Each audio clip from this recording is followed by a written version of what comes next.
хүн өөрийгөө судлана, өөрийгөө олно гэж хүмүүс орчин цагт их ярьдаг болсон.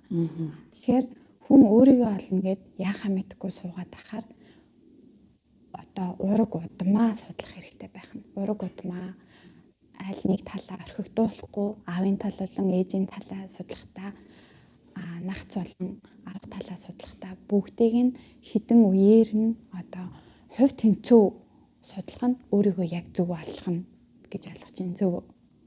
Тэгэхээр энэ илүү нөгөө нэг би хэмбэ гэдгээ илүү сайн мэдхэд одоо энэ өөрийн түүх аягүй чухал тий. Би хэмбэ гэдэгт миний одоо эргэн тойрон хин хэн байна. Надтай хамааралтай хин хэн байна гэдгийг аягүй сайн мэдэх. Тэр хүмүүсээ одоо хэдийгээр магадгүй тэр өвөг дээдс нь одоо эрдэнцүүд нь жишээлбэл 75 жилийн өмнө 100 жилийн өмнө амьдарч ирсэн байж болно л доо.